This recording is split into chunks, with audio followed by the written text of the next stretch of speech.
Aujourd'hui, je vais vous parler des aspects, des différents aspects qui se doivent être pris en considération dans nos projets. Toutes les fois qu'on a un projet à mener, il y a clairement le volet du patrimoine architectural, mais il y a aussi l'efficacité énergétique. Ça a été abordé précédemment. On a les déficits de maintien d'actifs au niveau de nos installations qui se doivent d'être pris en considération.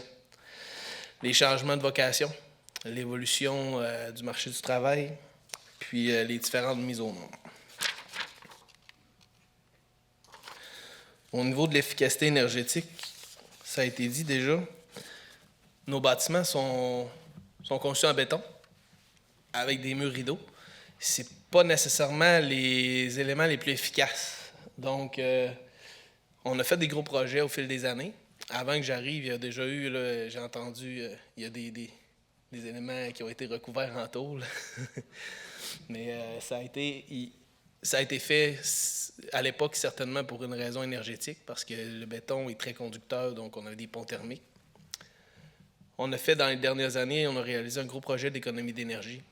On s'est concentré sur tout l'aspect des équipements électromécaniques du collège. On a changé l'ensemble des systèmes de chaufferie, toute la production de chaleur. On a fait une transition à l'électricité. Ça s'est matérialisé par des économies, une augmentation de la performance de l'ensemble des bâtiments du collège de 20 %. Puis on a diminué de 80 % nos émissions de gaz à effet de serre annuelles. Puis ça, on est en mesure de le constater en ce moment. J'ai eu les derniers rapports, puis c'est très, très positif. On avait, juste pour votre information, on avait 1 gigajoule par mètre carré en consommation d'énergie avant projet environ. On est rendu à 0,67 gigajoules par mètre carré. Donc, c'est quand même vraiment une excellente amélioration. Prochain défi, dans tous les projets, quand on a des projets par secteur, on tente d'améliorer l'enveloppe, donc la fenestration. Changer peut-être justement pour des verres plus épais, plus efficaces, améliorer l'isolation thermique. C'est toutes des choses qui touchent l'enveloppe. Donc, on aura des choix à faire. Un cégep, c'est vivant. Le nôtre est innovant. Puis au fil des dernières conférences, Mme Van Naden, puis Jérôme ce matin, ça m'a quand même fait mettre en lumière que le côté innovant du cégep de Jonquière ne date pas d'hier. Il date de des gens qui l'ont démarré puis qui l'ont mis sur pied. Puis on est à même de constater que ce côté innovant-là, il est encore présent aujourd'hui. L'évolution des besoins, c'est des choses qui font en sorte qu'on est obligé de modifier l'intérieur de nos bâtiments. Donc, les besoins au niveau des services, les besoins en enseignement, les révisions des programmes. Être innovant, ça veut dire repousser toujours, c'est s'améliorer, c'est changer les pratiques. Tous ces changements-là, ça amène des changements physiques aussi dans nos bâtiments. Puis ça amène une complexité de notre côté quand on est gestionnaire. C'est une donne qu'on se doit de prendre en considération, donc, au même titre que plusieurs autres éléments. Des exemples de projets qui ont été faits. On a changé, il y avait un espace de casier. Je ne sais pas ceux qui sont venus en bas. En bas, il y avait des casiers en bois. On a remplacé tous ces casiers-là pour des salles de formation active, des vestiaires d'athlètes. Il y avait un manque à ce niveau-là. Puis, on a constaté qu'avec le temps, les casiers ils étaient de moins en moins utilisés. On avait une utilisation d'environ 40 % de nos casiers. Donc, on ne voyait plus l'utilité de les conserver. Donc, c'est une modification des comportements des gens qui ont amené à faire ces changements-là. Ça nous a permis de récupérer 3 salles de classe puis agrandir notre salle de conditionnement physique pour permettre à nos étudiants athlètes de s'entraîner en nos murs et non pas dans des salles d'entraînement à l'extérieur. On cherche toujours à optimiser nos espaces. Un autre élément qui est important dans tous les projets, on a un bâtiment qui date de plusieurs années différentes. Mais quand on fait des travaux, on se doit de se mettre en conformité au code. Il y a des éléments à prendre en considération. Je pense, exemple, à un projet qu'on a fait dans l'L200, la salle d'entraînement, on n'a plus le droit d'avoir des vases communicants entre les étages. Ça prend un cloisonnement coupe-feu. On a dû fermer, puis on a dû fermer une cage d'escalier complète. Cette cage d'escalier-là, avant, était ouverte sur le couloir, fait que ça a changé le visage intérieur. Mais c'était une nécessité, on n'avait pas le choix de le faire.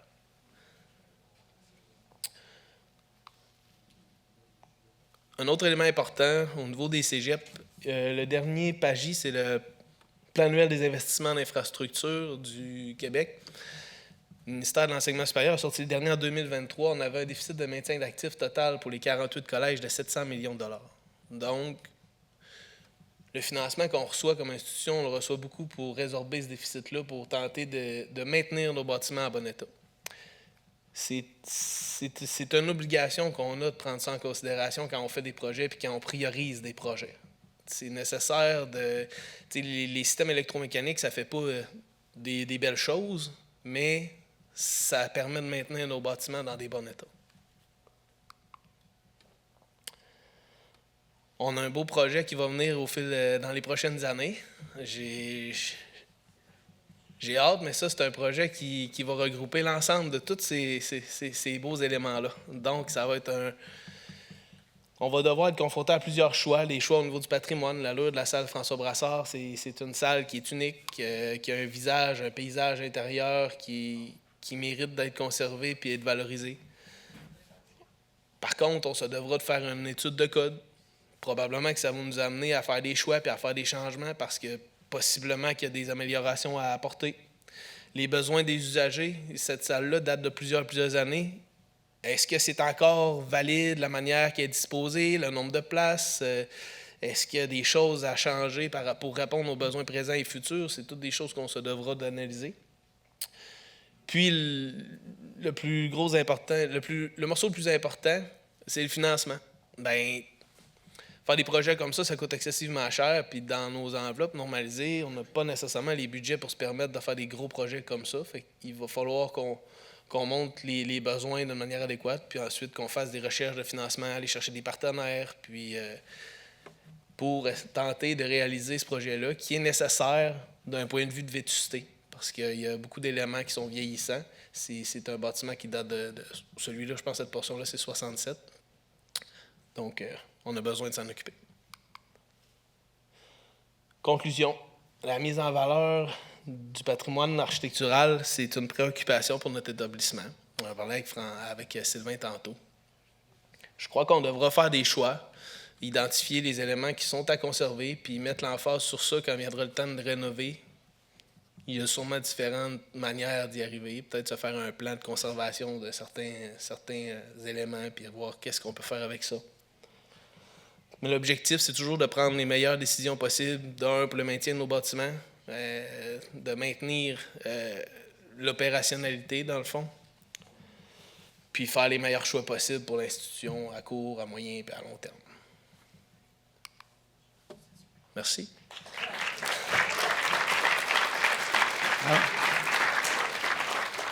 Alors, comme dans toute bonne étude de cas, en fait, on passe à la période de questions. Donc, est-ce que vous avez des questions pour M. Dallaire? Commentaires? Oui, à l'arrière.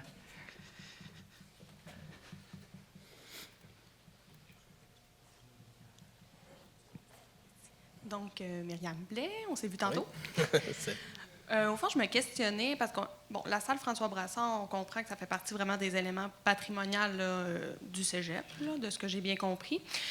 Moi, je travaille beaucoup avec les maisons anciennes, puis quand on a des cas de mise aux normes, on peut faire appel à des mesures différentielles. Est-ce qu'à ce moment-là, ça peut être considéré aussi dans les bâtiments plus modernes? Est-ce que ça a été un peu exploré, ou peut-être faire affaire avec la Régie du bâtiment du Québec, avoir un agent à ce moment-là qui pourrait accompagner, puis en amont peut-être? C'est sûrement une possibilité. Je sais qu'il y a des possibilités de faire des demandes de dérogation auprès de la RBQ. On n'est pas encore rendu là dans le processus. Il faut que ça commence par une analyse de code pour identifier les problématiques. Une fois que ces problématiques-là sont identifiées, on regarde si c'est possible de les régler. Si c'est pas possible, y a-t-il d'autres alternatives? Ça pourrait en faire partie.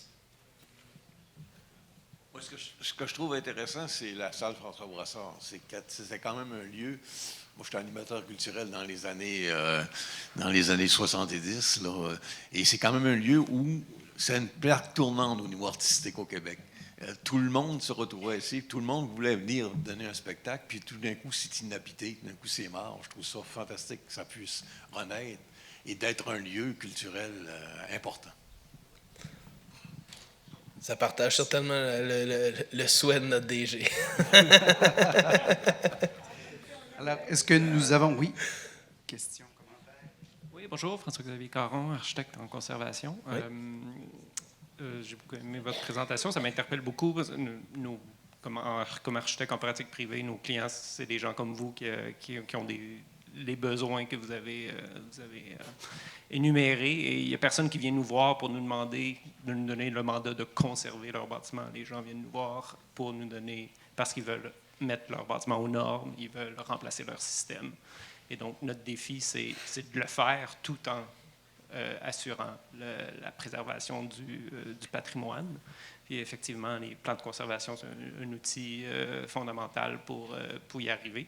Mais je pense aussi pour les propriétaires de bâtiments patrimoniaux, dans la commande et dans l'appel d'offres, d'aller sélectionner des architectes qui ont les connaissances et compétences pour intervenir sur les bâtiments patrimoniaux, c'est fondamental.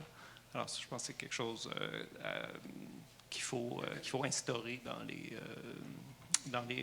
les appels d'offres. Et alors, c'était un commentaire. Merci. Merci.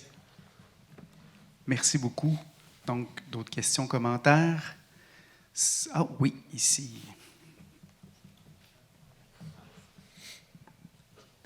Je vais poser une question à deux volets.